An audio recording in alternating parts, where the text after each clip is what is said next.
هما لاكافاتي ما غلطوش. ايوه. وما عطاوها للمغرب. المغرب عندها امكانيات، عندها واسمو ملاعب، عندها كذا. ايوه. وشفناهم حتى في الزلزال. موتيبي هذاك وانفانتينو هما اللي نحاولوا التنظيم ومعاهم القجع. داروا مؤامره على الجزائر باش زعما كونكوا ينوضوا الشعب باللي الدوله ما خدمتش. الله كوب دافريكا سي عثمان. بلا نشاركوا او اللوبيا ولاد وما قدرنالوش. شكاره الحليب ما قدرناش. عجيب. بريكس ما قدرناش. ميم لا كوب دافريك ما نقدروش. تحية طيبة لكم مشاهدينا. وصلنا إلى برنامجكم.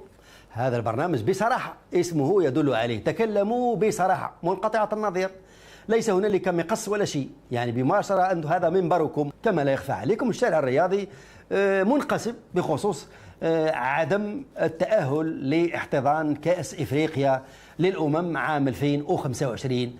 في رأيكم أنتم لماذا انسحبت الجزائر من هذه المسابقة في الرمق الأخير بدلا من انسحابها مثلا بشهور أو قبلها بسنة؟ لماذا؟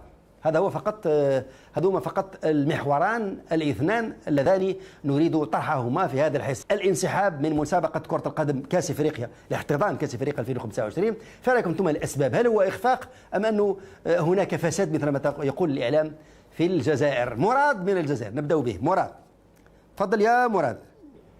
الو، السلام عليكم. وعليكم السلام. خويا سليم، الموضوع على كاس افريقيا، تنظيم كاس افريقيا. اتفضل. والله نحمد ربي كما نظمناهاش. علاش؟ والله الحمد لله باك راه نخسروا اموال هكذاك في الباطل. وي. ما عندنا ما نديروا بها. واش الاولويات مالا؟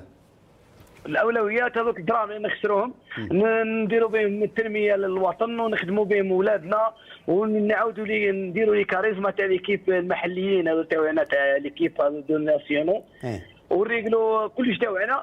حنا التنظيم تاع كاس افريقيا نخليوه للمروك، وان شاء الله راهو نلعبوا في المروك، وان شاء الله نجيبوا الكاس من ثما ونفرحوا باذن الله تعالى.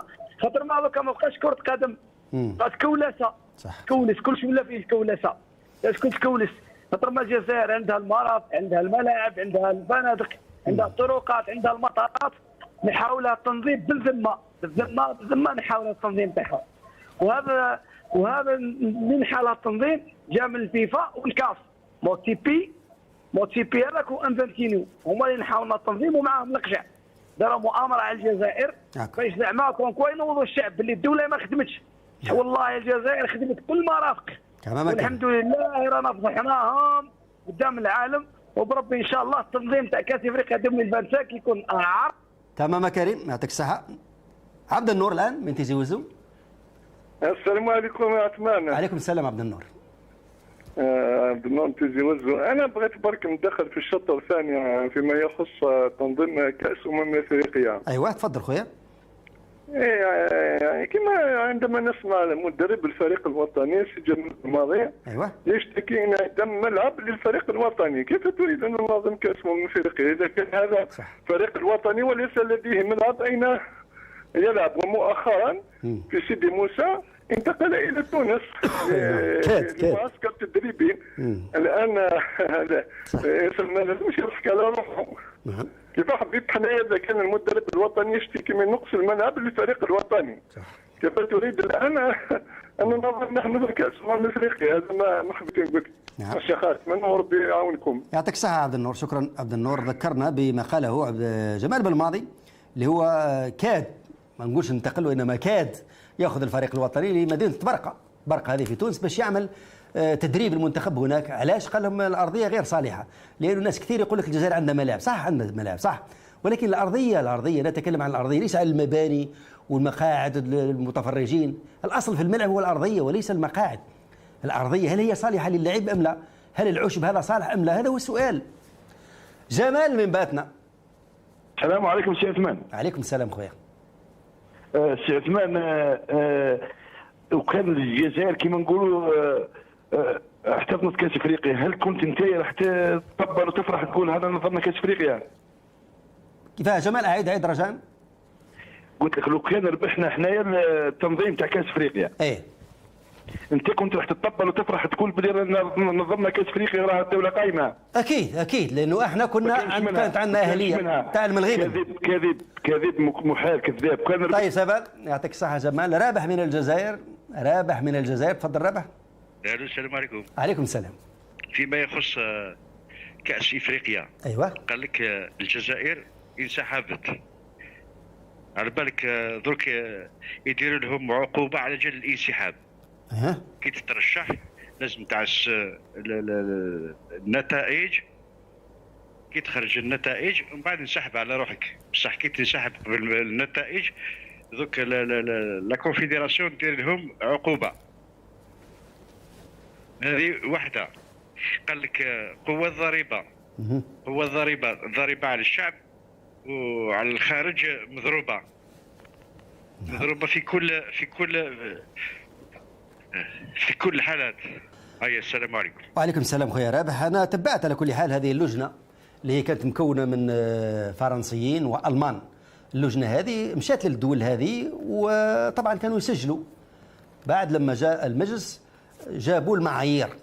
واش هي هذه المعايير؟ معايير مش فقط ملاعب يا شباب مشاهدينا، الملاعب، البنية التحتية، قضية الإعلام، النقل، المطارات، كثير من المعايير. المعايير هذه هما قالوا أنه الجزائر تأتي في الرتبة الثانية والمغرب يأتي في المرتبة الأولى، ثم جعلوا الدول الإفريقية في المرتبة الثالثة أو الرابعة والخامسة. هكذا طرحهم النتائج الأخيرة في المجلس اللي هو المجلس كونفدرالية كرة القدم كاف، فاختاروا مباشرة المغرب. وهناك من قال أنه الأمر منذ زمان موش وليد اليوم، أنه المغرب هو اللي راح ينظم كأس إفريقيا سنة 2025، وسبق حتى الصحفيين قالوا أنه خلاص الأمر انتهى والمغرب هو اللي راح يفوز بكأس إفريقيا، بتنظيم كأس إفريقيا. معليش نعاودوا نسمعوا سادي، وليد سادي اللي هو رئيس فيدرالية كرة القدم الجزائر، واش قال لما وقع هذا الانسحاب من هذه الدورة، من تنظيم هذه الدورة. رانا تكلمنا في البيان تاع الفاف، قلنا باللي احنا انسحبنا لانه عندنا اولويات، تنظيم البيت، دعم الكره والنهوض بالكره من اولوياته، وما فيش حصر. يعني الجزائر اثبتت وتألقت من قبل في تنظيم منافسات كبيره، راكم شفتوا الشان، كان ايديسات، الالعاب الاسلاميه، العاب البحر الابيض المتوسط، يعني ما فيش حصر. ماشي خير ان شاء الله. مثل ما قال زميل، بالنسبه لي ما قاله صادي تكلم بالعربيه ما يحتاجش الترجمه، وقال لك انه الجزائر مستعده باش تنظم بطولات، ولكن فيه اولويات. الاولويه هو نرتبوا شؤون البيت مثل ما قال هو، الاولويه لايجاد حلول لمشاكل متراكمه من سنوات وسنوات، هذه هي الاولويه. من بعد هذه الدورات ولا البطولات راها في الطريق، ولما لا مثل ما قال البعض انه نروحوا نجيبوا الكاس هذه من المغرب ولا اينما نظمت نفوز بها ان شاء الله خير، وعلاش لا. عاد ابو مروه، تفضل ابو مروه، نعطيه فرصه المره هذه نسمعوها ممكن احسن. ابو مروه. استاذ عثمان السلام عليكم. وعليكم السلام ورحمه الله. تفضل ابو مروه.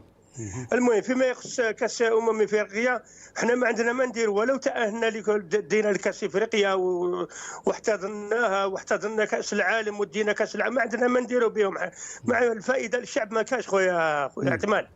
احنا تشوف ابسط الامور كما المواد الغذائيه هذه ماناش لاحقين لها، الشعب راهو يعاني. ما كان له دوك يصوتوا يطلقوا لنا صراحه مساجين التسعينات باش العقده تنفتح عليكم في الدنيا وفي الاخره. نطلبوا منكم المره الالف تخافوا ربي، ولا عندكم ذره تاع ايمان تلقوا الناس راهم في العام 34 يخدموا في العام 34 ظلما واجورا. نعم. السلام عليكم ابو مروه، شكرا، فتحت ملفا موجعا فعلا. احمد من فرنسا، تفضل يا احمد. سلام احمد. حبيت نشارك في الحصه على لاكوب دافريكا اللي كينسحبوا ولا يشاركوا في لاكوب دافريك. ايوه والله واش راح نقول لك، هما ماشي هما اللي حبسوهم، ماشي تسمى الجزائر اللي انسحبت، هما اللي رماو لهم الدوسي تاعهم. هذا ما كان ماشي يعني قال ما قبلوش الدوسي تاعهم. هما ما قبلوهمش كاع، اللي في الدوسي اللي في البوليتيك اللي في كلش. علاش يا احمد؟ علاش يا احمد؟ حكومه تاعنا فاشله في كل جهه. ولكن هما يقولوا حقرونا يا احمد. هما سي نورمال يقول لك حقرونا كيما حقروا الشعب، جا ربي سبحانه بعث لهم اللي يحقرهم. هذه هي. قدور من السطيف.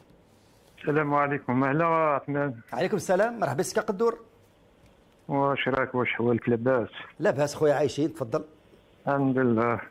كيف ما نقدروش نشاركوا في لا كوب دافريكا تاع عثمان. بلا نشاركوا او اللوبيا ولا عدس وما قدرنالوش. شكرا الحليب ما قدرناش. عجيب.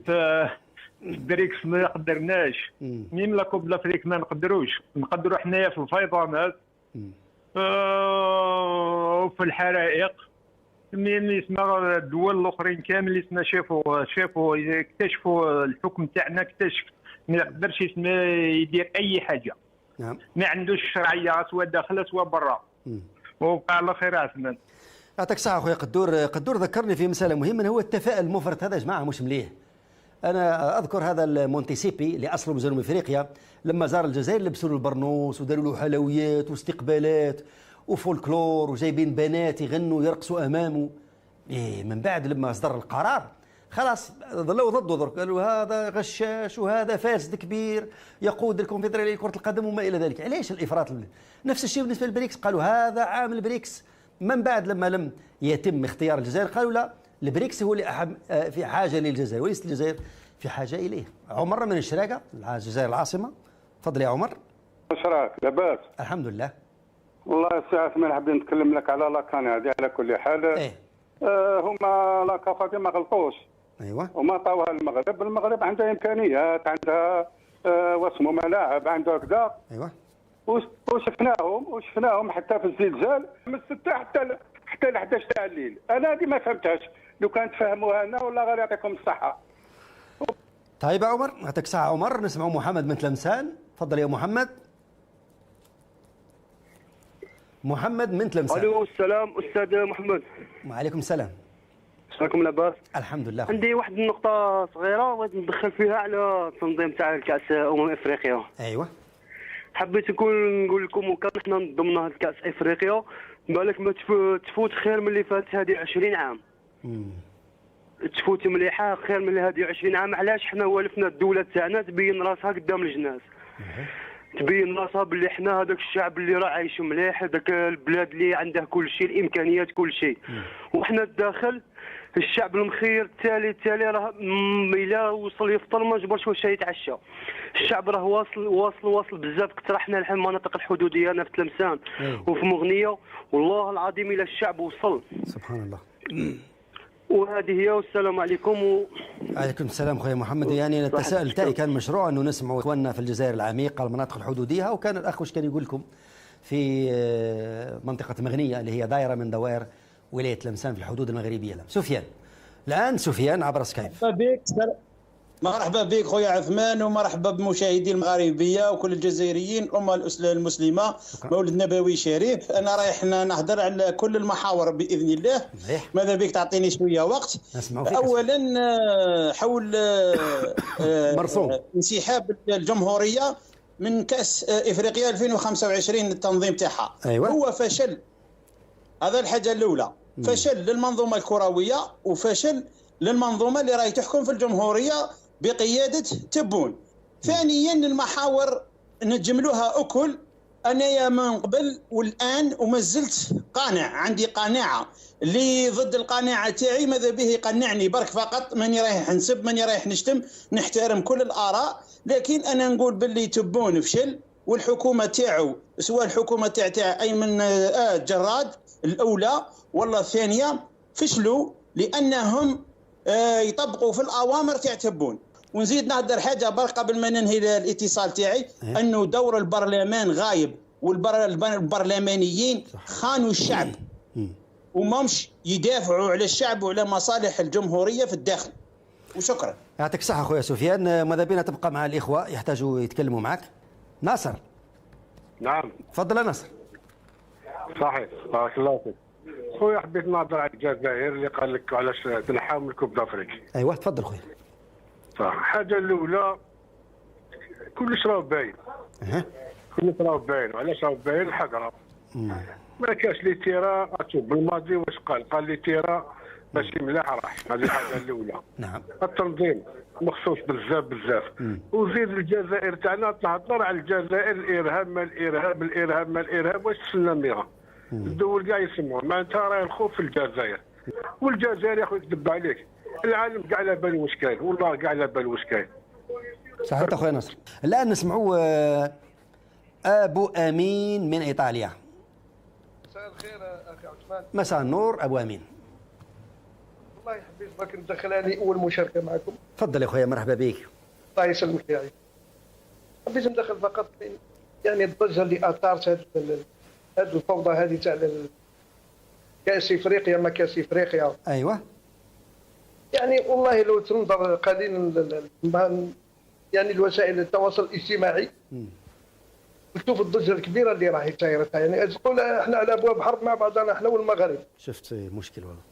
يا اخي والله مشكل. هذه الكره ماهيش يعني حياتنا انتهت باننا مجرد اقصينا من كاس افريقيا. نعم. حتى ان اصبحت مشاكلنا كلها منحصره في كره القدم. مشاكل اعظم واكبر من هذا. نعم. والله المشاكلنا اكبر واعظم من هذا. نتمنى برك ان يعني نقصوا من هذه الضجه اللي داروها وتعود الاخوه بيناتنا احنا والشعب المغربي. احنا اخوه قبل كل شيء. احنا اخوه. ماهيش هذه الكره اللي راح تفرق. هذا ما كان نخلي الدور للاخرين.